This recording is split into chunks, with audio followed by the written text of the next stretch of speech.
Programme میں ایک بار پھر خوش آمدید ناظرین محترم. آپ کے سوالات اور رہنمائی کے لیے ہمارے ساتھ موجود ہمارے بہت ہی محترم جناب حضرت امیر محمد اکرم امان صاحب. حضرت جی سوالات کا سلسلہ شروع کرتے ہیں. سید کیسر جاوید ہیں لاہور سے. ان کا سوال ہے کہ اگر کسی ولی اللہ کو صحابی جن کی زیارت ہو تو ظاہر ہے وہ تابعی ہو گیا, تو اس کی اگر زیارت کوئی جا کے کرتا ہے تو وہ تبع تابعی ہو جاتا ہے. بالکل صحیح ہے.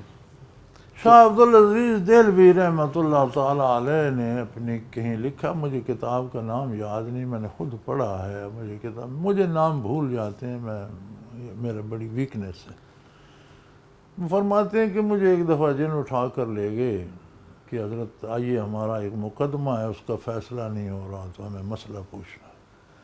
تو میں گیا تو بڑی سی عدالت لگی ہوئی تھی, بہت سے جنات بیٹھے تھے, ایک انسان کو انہوں نے پکڑا ہوا تھا, اور وہ جو ان کا حکمران یا بادشاہ یا جو بھی تھا, تو اس نے مجھے کہا کہ حضرت مسئلہ بتائیے, اس نے ہمارے ایک جن کو قتل کر دیا ہے اور وہ سانپ کی شکل میں تھا تو اس نے مار دیا,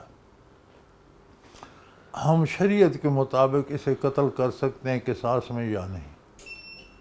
تو میں نے انہیں وہ واقعہ بتایا, مدینہ منورہ میں ایک جن نے سانپ کی شکل میں آ کر کچھ ڈرایا گھر کے لوگوں کو, صحابی نے اسے قتل کر دیا, جنہوں نے اس صحابی کو شہید کر دیا. تو حضور صلی اللہ علیہ وسلم نے فرمایا کہ آج کے بعد اگر جن کسی موذی جانور کی شکل میں نظر آئے اسے قتل کر دو, اس کا کوئی قصاص نہیں.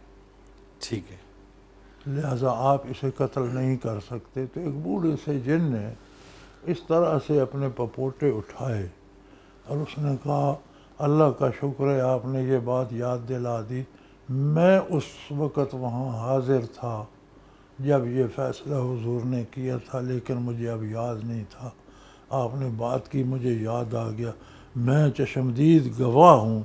حضور نے اس کے بعد فیصلہ فرمایا تھا کہ جن اگر سانپ یا بھیڑیا یا کسی موذی جانور کی شکل میں نظر اسے قتل کر دو تو کوئی قصاص نہیں ہے. بالکل ٹھیک. تو شاہ صاحب فرماتے میں تابعی ہوں, میں نے صحابی جن کی زیارت کی ہے.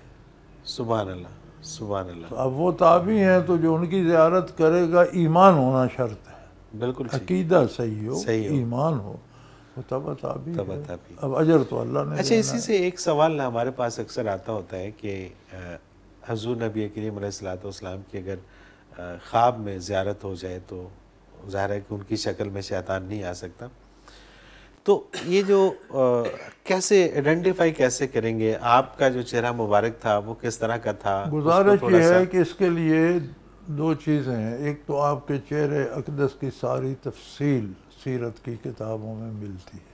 ٹھیک ہے. اور یہ وہ بندہ کر سکتا ہے جس نے وہ سیرت کی کتابیں اچھی طرح دیکھی ہوں. آپ کے خد و خال کیسے تھے, ناک مبارک کیسی تھی, لب مبارک کیسے تھے, ریش مبارک کیسی تھی, بھویں کیسی تھیں, چشم عطر کیسی تھی, پیشانی کیسی تھی, یہ ساری ڈیٹیل ملتی ہے. ٹھیک ہے. شیطان حضور کا چہرہ نہیں بنا سکتا, لیکن کسی چہرے میں آ کر دعویٰ کر سکتا ہے کہ میں محمد رسول اللہ. صحیح. آپ کی شکل نہیں بنا سکتا اور بزرگ بن کر دعویٰ کر سکتا ہے. صحیح. لہٰذا یہ بڑا نازک مقام ہے.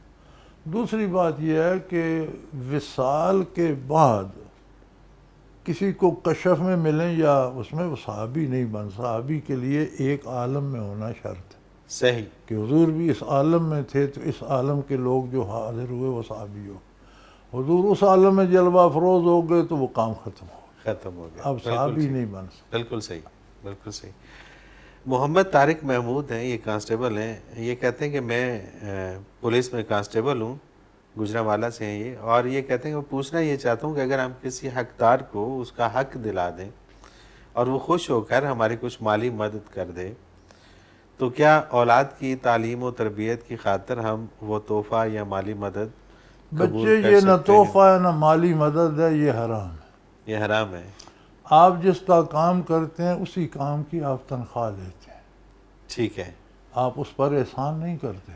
انہوں نے ویسے بڑا گھما کے پوچھا تھا کہ شاید حلال ہو جائے. آپ اسی کام کی تنخواہ اور اجرت جو لیتے ہیں حکومت سے، جو تنخواہ لیتے ہیں، آپ نے جو کام کیا ہے آپ اسی کام کی اجرت لیتے ہیں. ٹھیک ہے. پھر اگر وہ تحفہ بھی دے تو وہ آپ پر حرام ہے. اگر وہ تحفہ دیتا ہے تو وہ بیت المال میں جائے گا. صحیح، بالکل ٹھیک. حضرت فاروق اعظم رضی اللہ عنہ کے گورنر تشریف لائے بیت المال کا سامان لے کر. انہوں نے بیت المال کا سامان جمع کرایا، کچھ الگ کر لیا. تو انہوں نے پوچھا حضرت فاروق اعظم رضی اللہ عنہ کہ یہ الگ کیوں؟ فرمایا یا امیر یہ میرا ہے، آپ کا کیا ہے؟ لوگوں نے مجھے تحفہ دیا. انہوں نے فرمایا اگر تم وہاں گورنر نہ ہوتے، ذاتی حیثیت میں جاتے، لوگ تحفہ دیتے کہ نہیں؟ فرمایا یہ تمہارا نہیں، یہ سرکاری گورنر کا بیت المال میں. سبحان اللہ، سبحان اللہ. آپ اگر پولیس میں، عدالت میں، عدلیہ میں نہ ہو تو آپ اس کا کام کر سکتے؟ سوال ہی پیدا نہیں نہیں ہوتا. کر سکتے تو اس ملازمت کی آپ تنخواہ لیتے. بالکل لہذا یہ حرام ہے. بالکل صحیح ہے. بالکل گھما پھرا کے بھی یہ حلال نہیں ہوگا، یہ حرام کا حرام ہی رہا. ایسے انہی کا دوسرا سوال ہے کہ جس ملک میں لا قانونیت اور ناانصافی ہو وہاں اپنا حق لینے کے لیے مجبوراً رشوت دی جا سکتی ہے. یہ فیصلہ علماء بر صغیر کا ہے. ٹھیک ہے. کہ آپ کا حق بنتا ہے. مثلا ایک آدمی کی پینشن بنتی ہے، اب وہ ڈاکخانے والے کہتے ہیں جی 500 روپے دو تو تمہاری 6 مہینے کی پینشن باقی ابھی دے دیں گے، نہیں تو پھر آتے رہو 6-7 مہینے چلتے رہو. ٹھیک ہے. تو یہ رشوت نہیں، یہ ڈاکہ ہے. ٹھیک ہے. رشوت لینے والا ڈاکہ کر رہا ہے، صحیح. دینے والا لٹ رہا ہے. صحیح. یہ رشوت نہیں، یہ ڈاکہ ہے. تو ڈاکے کا کیا جواز ہوتا ہے؟ اب ایک آدمی لٹ جاتا ہے، ڈاکو لوٹ لیتے ہیں. تو رشوت کسی ایسے کام کی رشوت بنتی ہے کہ جو آپ کا حق نہیں بنتا، وہ لینے کے لیے آپ سفارش کراتے ہیں، پیسے دیتے ہیں، جو کوئی کسی طرح کا انفلوئنس استعمال، سارا رشوت. ٹھیک ہے. بالکل صحیح. جو آپ کا حق نہیں ہے، آپ کا حق بنتا ہے، وہ کوئی نہیں دے رہا کہ اتنے پیسے دو گے تو دوں گا، تو وہ پیسے مجبوراً دے دو. وہ ڈاکہ ہے، وہ ڈاکو ہے، آپ سے پیسے چھین رہا. وہ رشوت کے زمرے میں نہیں آتا. وہ ڈاکے میں آتا ہے. محمد جاوید اقبال ہے ننکانہ سے.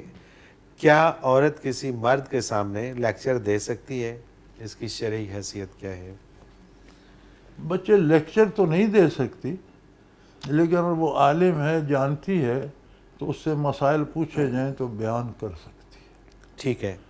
جانتی ہے تو تعلیم کر سکتی ہے، مسئلہ بتا سکتی ہے، لیکن محفل سجا کر لیکچر دینا یہ خاتون کے لیے جائز نہیں. لیکن یہ جو عمومی طور پہ کالجز میں یا یونیورسٹیز کے اندر میل بھی ہوتے ہیں، فیمیل بھی ہوتے ہیں اسٹوڈنٹس، اس میں اگر الگ الگ ہوں، بچیوں کو بچیاں پڑھائیں، بچوں کو مرد پڑھائیں، ٹھیک ہے، کوئی نہیں. لیکن کو ایجوکیشن کا کوئی جواز نہیں. خواتین لیکچر دے رہی ہوتی ہیں، وہ جواز نہیں ہے، وہ نہیں بنتا. اس کے نتائج آپ بھگت رہے ہیں. بالکل صحیح بات ہے. سب سے زیادہ جرائم جنسی جو ہیں وہ کالجوں اور یونیورسٹیوں کے اندر، وہ اللہ معاف کرے، وہ تو حالات ہی بہت. محمد رمضان ہیں جی، یہ کہتے ہیں کہ مرد کو دوسری شادی کریے شرعاً پہلی بیوی سے اجازت لینی چاہیے. شرعاً جب اللہ کی اجازت ہے تو پہلی بیوی سے بھی ضرورت نہیں اور کسی سسرال سے بھی نہیں، لیکن اللہ کی شرط بڑی کڑی ہے، وہ سامنے رکھنی چاہیے. صحیح. اللہ کریم فرماتے ہیں کہ 2 شادیاں کرو، 3 کرو، 4 کر لو، لیکن ان خفتم اللہ تعدلوا، اگر تمہیں یہ خطرہ ہو کہ تم عدل نہیں کر سکو گے، فواحدۃ، پھر ایک ہی پر قناعت کرو. اور عدل یہ ہے کہ 2 بیویاں ہیں تو دونوں کو ایک جیسا لباس، ایک جیسی سہولتیں، ایک جیسے مکان، ایک جیسا گھر، ایک جیسی اپنی صحبت، ساری چیزیں دو. صحیح. دونوں راضی رہیں. تو پھر آپ یہ نہیں کر سکتے تو آپ کو اللہ کی طرف سے اجازت نہیں ہے. بالکل صحیح ہے. تو بیوی اجازت دے بھی دے گی، اللہ کی طرف سے اجازت نہیں. یہ کوئی نہیں کہ ایک نئی شادی کر لی، اگلی بکتی پھرے، اسے پوچھا ہی نہیں اس کا کپڑا جوتا ہے یا نہیں، خرچہ ہے یا نہیں، اس سے پیار بھی نہ کیا، بات بھی نہ کی، کوئی اس کا حق ہی نہ رہا.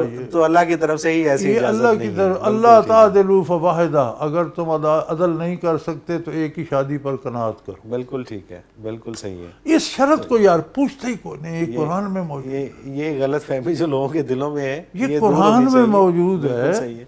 کہ فَانْكِحُوا مَا طَابَ لَكُم مِّنَ النِّسَاءِ مَثْنَىٰ وَثُلَاثَ وَرُبَاع، تمہیں جو عورتیں بھلی لگیں 2 سے نکاح کر لو، 3 سے کر لو، 4 سے دل چاہتا ہے اچھی لگی ہے پسند ہے 4 سے کر لو، لیکن وَإِنْ خِفْتُمْ اللہ تعالیٰ اگر اس بات کا خطرہ ہو کہ تم عدل نہیں کر سکو گے فواحدہ، پھر ایک ہی بیوی پھر ایک بڑی واضح اور بڑی اس سخت میں شرط ہے۔ سخت شرط ہے، بالکل اور ٹھیک عدل یہ ہے کہ دونوں کے پاس سہولیات ایک جیسی ہیں، اگر آپ کے پاس گاڑی ہے تو دونوں کے پاس ہو، آپ کا صحیح، اچھا گھر ہے تو دونوں کا اچھا گھر ہو، لباس کا سٹینڈرڈ دونوں کا ایک ہو، کھانے کا معیار دونوں کا ایک ہو، آپ دونوں کو وقت دیں، صحیح، بالکل کسی کو آپ سے شکایت نہ ہو کم از کم۔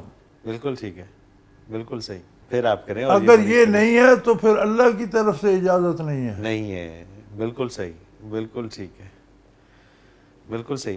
عزیز جی ایک بریک پہ جانا ہے، اور جب اس طرح کی گفتگو ہو رہی ہوتی ہے تو پھر دل نہیں چاہتا کہ بریک پہ جائیں، لیکن کیا کریں مجبوری ہے، تو ایک بریک پہ جانا ہے، واپس آتے ہیں تو کچھ اور سوال شامل کرتے ہیں۔ ناظرین محترم اگر آپ بھی اس پروگرام میں اپنے سوال کے ذریعے شامل ہونا چاہیں تو اسکرین پہ ہمارا نمبر موجود ہے، آپ نوٹ فرما لیجئے 033349555021، اور اسی طرح سے آپ ہمیں ای میل کے ذریعے بھی اپنا سوال بھیج سکتے ہیں۔